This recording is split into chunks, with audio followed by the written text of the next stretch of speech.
Bismillah, Assalamualaikum warahmatullahi wabarakatuh. Perkenalkan, nama saya Muhammad Akmal Amiruddin. Saya dari kelas 3C Manajemen Haji dan Umroh. Di sini saya akan membuat video ini dengan akan menjawab pertanyaan-pertanyaan soal UTS dari mata kuliah dakwah antar budaya. Baik, untuk soal yang nomor 1, jelaskan pengertian dari ruang lingkup dakwah antar budaya. Dakwah antar budaya adalah suatu proses penyampaian pesan agama Islam yang mempertimbangkan perbedaan budaya antara si dai dan mad'u. Ruang lingkupnya mencakup yang pertama ada interaksi simbolik. Interaksi simbolik adalah mengkaji interaksi antara dai dan mad'u dari latar belakang budaya yang berbeda. Yang kedua ada unsur dakwah. Unsur dakwah adalah menganalisis unsur seperti metode, media, dan konteks budaya. Yang ketiga ada karakteristik manusia, yaitu memahami karakteristik dai dan mad'u melalui pendekatan antropologi. Yang selanjutnya ada upaya etnis. Upaya etnis adalah mengkaji strategi dakwah yang dilakukan oleh berbagai etnis. Yang terakhir ada konflik budaya. Konflik budaya dalam menelaah masalah yang muncul dari pertukaran budaya dan solusi untuk mempertahankan identitas budaya tersebut. Baik, untuk selanjutnya ada soal nomor 2, yaitu jelaskan pendekatan dan perspektif dakwah antar budaya. Dakwah antar budaya melibatkan pendekatan yang sensitif terhadap keberagaman budaya. Yang pertama ada perspektif. Perspektifnya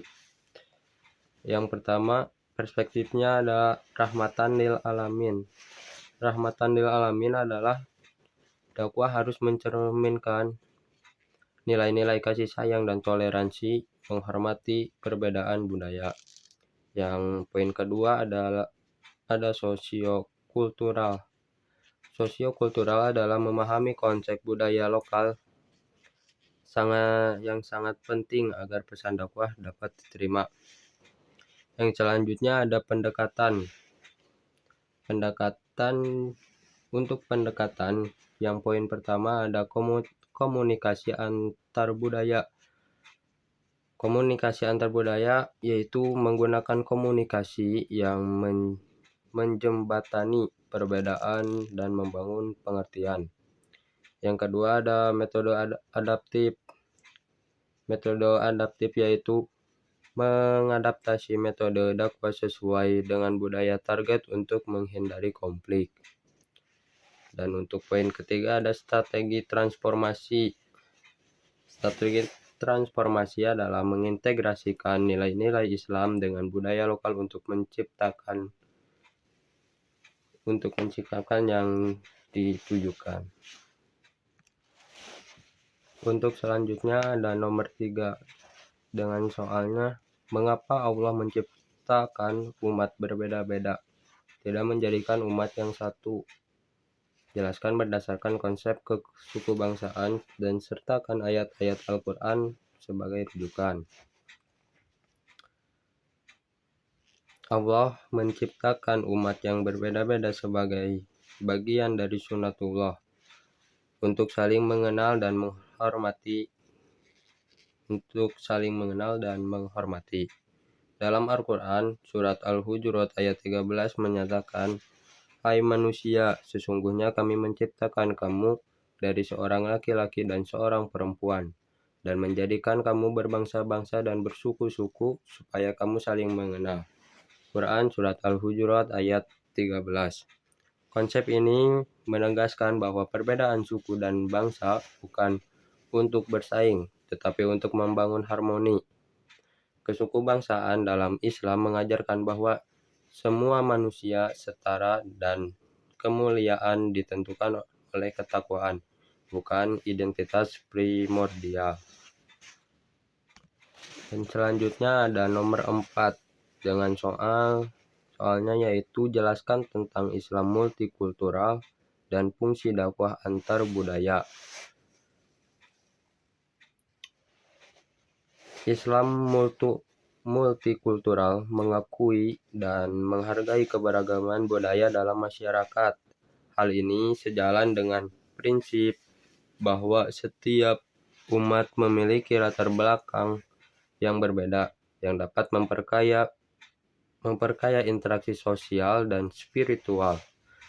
Dalam konteks ini, dakwah antar budaya berfungsi untuk yang pertama untuk mensosialisasikan nilai. Sosialisasi nilai adalah mengajarkan dan mengenalkan nilai-nilai Islam kepada masyarakat yang berbeda budayanya. Yang kedua ada menjembatani perbedaan. Maksudnya untuk membangun komunikasi yang efektif antara individu dari latar belakang budaya yang berbeda sehingga pesan dakwah dapat diterima.